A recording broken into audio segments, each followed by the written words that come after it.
우리 빌립보서 3장 17절에서 21절 보겠습니다. 빌립보서 3장 17절로 21절입니다.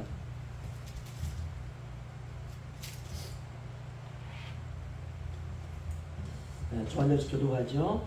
형제들아 너희는 함께 나를 본받으라. 그리고 너희가 우리를 본받은 것처럼 그와 같이 행하는 자들을 눈여겨보라. 내가 너희에게 말하거니와 이제 건물로 말하니 여러 사람들이 그리스도의 십자가의 것으로 행하느니라. 그들의 마침은 멸망이요 그들의 신은 배요 그의 영광은 그들의 부끄러움에 있고 땅의 일을 생각하는 자라. 그러나 우리의 신분은 하늘에 있는 자 거기로부터 구원하는 자라 곧 주 예수 그리스도를 기다리는 자. 함께요. 그는 만물을 자기에게 복종하게 하실 수 있는 자의 역사로 우리의 낮은 몸을 자기 영광의 몸의 형체와 같이 변하게 하시리라. 아멘. 오늘 하늘의 시민권자라는 제목으로 함께 은혜를 받기를 원합니다. 우리가 대한민국 국민은요, 성인이 되면 주민등록증을 발급해 줍니다. 대한민국 국민이라고 하는 그 신분증이죠. 신분증은 굉장히 중요합니다. 우리가 살아가는 삶에서 중요할 때마다 어떤 서류를 제출하고 무엇인가를 우리가 통과를 기다릴 때마다 반드시 신분증을 제출하게 되어 있습니다. 우리나라만 그러냐? 그렇지 않습니다. 어느 나라나 아프리카가 되었든 유럽이 되었든 어떤 나라가 되었든지 간에 그 나라에 속했다는 국적이 있고 주민증, 신분, 확인증이 있습니다. 그렇다면 천국은 하나님의 나라 아닙니까?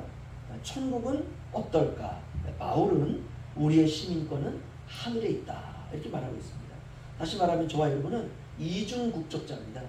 이 땅에서는 대한민국 국적을 가지고 있고 우리가 영적으로는 천국 시민이라는 시민증을 가지고 있습니다.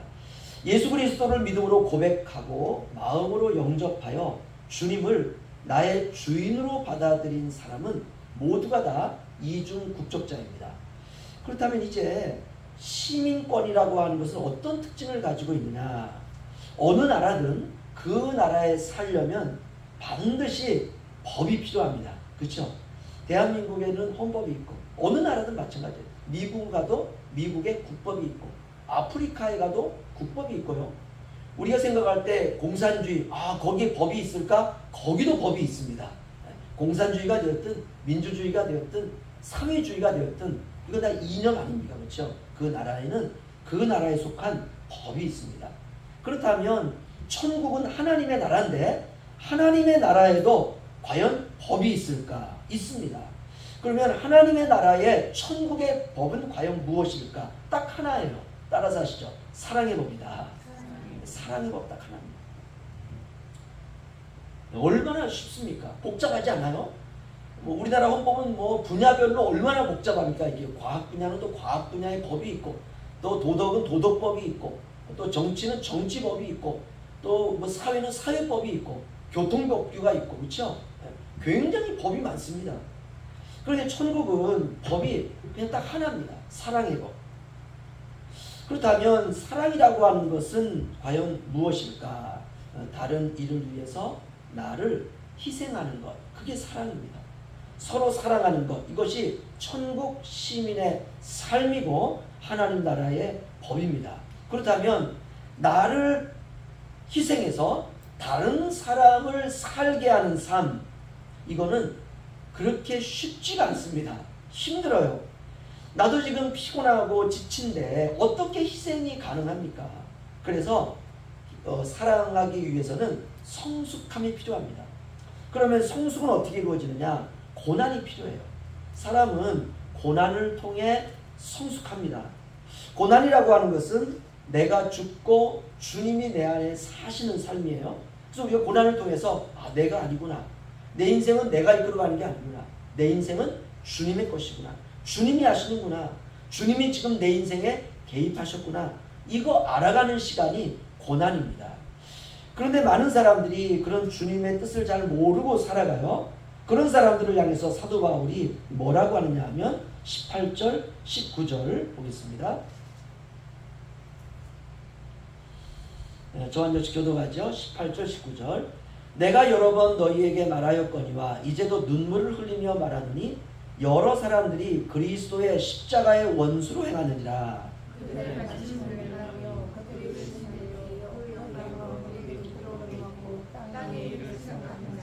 아멘. 여러 사람들이 그리스도의 십자가의 원수로 행한다 이렇게 말하고 있습니다. 그러면 그리스도의 십자가의 원수라는 말이 무슨 말이냐? 십자가의 삶으로 살지 않는다는 거예요. 그럼 십자가의 삶이라는 게 뭐냐? 사랑입니다. 사랑이요. 간단해요. 우리가 특별히 신학을 하지 않아도 알 수 있어요. 우선 대학원에 가가지고 그냥 그 엄청난 공부를 해야지만이 우리가 뭐 십자가의 삶으로 사는 게 어떤 것이냐 이런 것을 아는 게 아닙니다. 성경 안에 답이 다 나와 있어요. 여러분, 십자가는 하나님의 사랑의 결정체입니다. 다시 말하면 예수가 죽고 내가 사는 거예요. 그렇죠? 십자가에 달리신 분은 예수입니다. 원래는 내가 달려야 될 자리예요. 내가 죽어야 될 자리예요. 그런데 사람이 죽을 수 없는 이유가 뭐냐?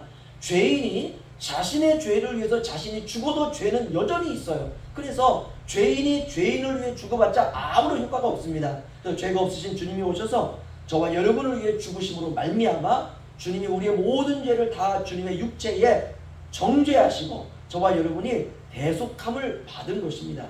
그래서 이제는 예수님이 죽고 내가 산 바로 이 삶을 통해서 이제는 우리도 이제는 내가 죽고 내 가족이 살고 내가 죽고 이웃이 살고 내가 죽고 다른 사람이 사는 이런 삶을 저와 여러분이 이제 살아가는 것입니다.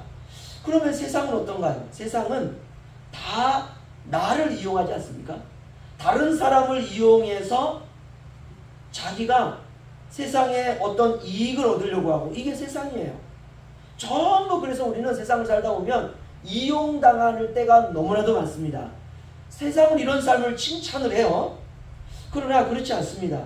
아무리 세상이 사람을 이용해서 약자를 이용해서 그 사람이 강자가 된다 할지라도 교회는 절대로 그래서는 안 됩니다. 그러면 교인들이 상처를 받아요. 아, 교회라고 하는 것도 알고 보니까 별게 아니구나. 상처를 받습니다. 그래서 마음의 문을 딱 닫아버려요. 여러분, 우리 현포양문교회는 십자가로 살아가야지 십자가의 원수로 살아서는 안 될 줄로 믿습니다. 저와 여러분은 예수님처럼 사는 사람들이에요. 예수를 이용해서 성공하려고 하는 사람들이 아닙니다. 사도 바울은 예수를 이용해서 성공하려고 하는 사람들을 향해서 그리스도의 십자가의 원수로 행한다 이렇게 말하고 있습니다. 그렇다면 십자가의 원수로 살아가는 삶은 어떤 삶일까? 그걸 바울은 또 설명해줘요. 19절 보시면요. 우리 다 함께 읽죠. 시작. 그들의 마침은 멸망이요 그들의 신은 배요 그 영광은 그들의 부끄러움에 있고 땅의 일을 생각하는 자라. 아멘. 그들의 마침은 멸망이요 그들의 신은 배요. 이 말은 뭐냐면 그들이 추구하는 것은 쾌락이다 이 말입니다.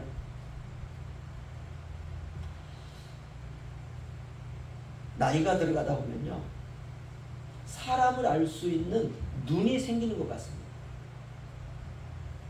사람의 목적이 뭐냐면요 부요함과 세상의 영광이 대부분 사람들의 목적입니다. 이걸 사도 바울은 땅의 일을 생각하는 자라 이렇게 말하고 있어요. 우리가 예수를 믿으면서 한 가지 확실히 알 것이 있습니다. 그건 나는 죽었다는 거예요. 이제는 내가 살지 않고 내 안에 예수가 산다는 것입니다. 저와 여러분이 바뀌었습니다. 저와 여러분 안에는 예수의 영이 있습니다. 예수의 영은 하늘을 향해요. 그런데 육의 영은 땅을 향하는 것이에요. 우리가 사람으로 한번 태어나서 멋지게 살아야지 대부분 이런 마음이 사람들 속에 있습니다. 그렇다면 멋지게 살려고 한다는 게 무엇일까? 알고 보면 다 세상을 추구하는 것입니다. 겉으로는 그럴싸하게 여러 가지 많은 변명을 늘어나요. 내가 이래서 내가 저래서 이렇게 늘어나요. 그걸 들으면 그래 타당성이 있어요. 그런데 여러분 사람을 어렸을 때에는 그 나이가 어릴 때에는 속일 수가 있어요. 그런데 여러분 우리가 이거 알아야 돼요. 나이가 들면요 다 압니다. 나이가 들면 다 알아요. 저 사람이 얘기하는 걸 나이가 들면 저 사람의 목적이 뭐라는 걸 다 압니다. 단지 말을 하지 않을 뿐이에요. 저는 이게 제일 두려워요.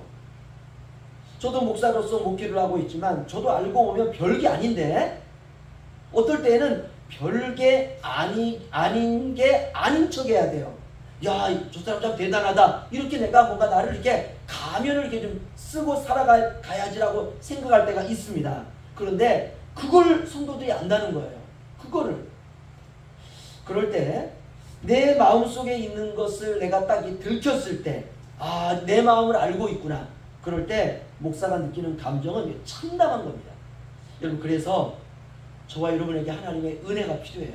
인간이 별게 아닙니다. 결국은 우리가 주님 앞에 할 수 있는 고백은 나 같은 죄인 살리신 주님의 은혜 고마워.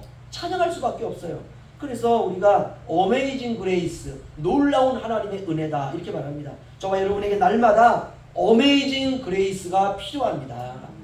사실 십자가의 원수로 살아가려고 하는 것은 다른 사람이 아니라 알고 보면 나 자신이에요. 내 안에 자아는 늘 우리를 그렇게 유혹합니다. 너는 십자가의 그늘 아래 살아가지 마. 세상의 어떤 유혹, 세상의 영광 이것들을 추구해야 되라고 하는 우리 안에 육적인 자아가 있단 말이에요. 그래서 우리는 안목의 정욕, 이생의 자랑, 육체의 정욕 이렇게 살라고 사탄이 우리를 늘 유혹합니다. 사람이 가장 싫어하는 본능이 뭐냐면 갇히는 걸 싫어해요. 그런데 알고 보면 저와 여러분은 다 예수 믿고 예수께 갇힌 사람들입니다. 세상 사람들이 누리는 것들을 다 거절하고 오직 예수로만 살기로 작정한 사람들, 그게 저와 여러분입니다. 따라서 우리에게는 예수님 외에는 만족이 없어야 돼요. 그런데 정말 그런가? 우리 자신을 보면 예수만 믿는 게 때로는요 점점 답답해져 가는 것처럼 느껴질 때가 많습니다. 오늘부터 예수만 있어도 기뻐하시기를 주의 이름으로 축원합니다. 오늘부터 예수만 믿어도 나는 행복하다 이렇게 고백하시기를 주의 이름으로 축원합니다. 사실 예수만 있으면 다른 것 없어도 괜찮습니다. 우리가 그 수준까지 가야 돼요. 그러면 하나님께서 모든 것을 예수 안에서 우리에게 주세요. 하나님이 우리에게 부유함도 주시고 건강도 주시고 이것저것 다 주실 때 오히려 그 주신 것 안에서 저와 여러분이 주님만 또 바라보는 것입니다. 이 사람은 주님 없이는 살 수 없는 사람이에요. 여러분, 이 사람을 신자라고 합니다. 주님이 이거 확인하는 거예요. 야, 얘는 이만큼 내가 부어주어도 나만 쳐다보네. 여러분, 이걸 주님이 확인하고 싶어 하십니다. 그래서 주고 또 주고 또 주세요. 그러면 그럴수록 하늘의 시민권을 가진 자는 주시면 주님을 바라보고 또 주시면 또 주님을 바라보고 또 주시면 또 주님만을 바라보고, 이거 신앙생활의 합격이죠. 그래서 사도 바울이 이제 20절 21절에 조한일시 교도가죠. 그러나 우리의 시민권은 하늘에 있는지라 거기로부터 구원하는 자 곧 주 예수 그리스도를 기다리노니.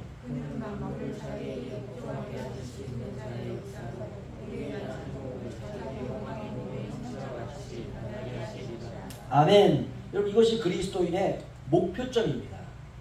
여러분, 주님 외에는 우리의 눈 속에 그 어떤 것도 넣어서는 안 됩니다. 자식에게는 부모밖에 없어요. 부모에게는 자식밖에 없습니다. 이게 하나님을 닮은 거예요. 하나님은 우리밖에 없어요. 또한 우리는 하나님밖에 없어요. 그래서 우리의 눈동자 안에 늘 주님만 넣고 사는 것입니다. 우리의 눈에는 주님밖에는 없어야 돼요. 그런데 어느 날 세상에 우리가 그런 말 하잖아요. 야, 콧바람 들었다. 그러면 하는 말이에요. 세상의 콧바람이 우리에게 들어올 때가 있어요. 신앙생활 하다 보면. 여러분, 세상의 콧바람 어떻습니까? 신선합니다. 세상의 콧바람에 비하면 내가 예수 믿고 있는 내 상황을 보면 때때로 마음에 들지 않을 때가 있어요. 여러분, 그러면 끝난 거예요. 사람이 마음에서 지면 이미 진 겁니다. 여러분, 무조건 화려한 게 좋은 게 아니에요. 무조건 큰 게 좋은 게 아닙니다. 중요한 건 주님의 마음이 머무는 곳, 그곳이 중요한 것입니다. 사람들은 큰 걸 좋아해요. 화려한 걸 좋아해요. 그렇지 않습니다. 주님의 마음이 지금 우리 가정에 머물고 있는가? 주님의 마음이 우리 교회에 머물고 있는가? 여러분, 그곳이 진짜입니다. 주님의 마음이 있는 그곳에 내가 있어야 돼요. 그렇다면 주님의 마음은 어디에 있을까? 주님의 마음은 고아와 과부와 어린아이들의 아버지. 이거 하나님이 바로 이러한 고아와 과부와 어린아이들의 아버지입니다. 주님의 마음은 거기에 있어요. 정말 연약한 자, 없는 자, 가난한 자, 주님의 도움이 없이는 살아갈 수 없는 자, 거기에 주님의 마음이 있습니다. 사랑하는 성도 여러분, 사시다 보면 저도 그렇고 여러분도 그렇고 세상의 바람이 불어올 때가 있어요. 이거 누가 거부할 수 있습니까? 거부할 수 없습니다. 그럴 때 믿음의 눈으로 나의 시민권은 어떤 시민권인지를 확인해야 됩니다. 저와 여러분의 시민권은 하늘에 있습니다. 그 하늘이, 그 마음에 머무는 사람, 그가 가는 나라가 하나님의 나라예요. 여러분, 끝까지 그 마음 이 울릉도에서 잘 지키시기를 주님의 이름으로 축원합니다. 기도하겠습니다.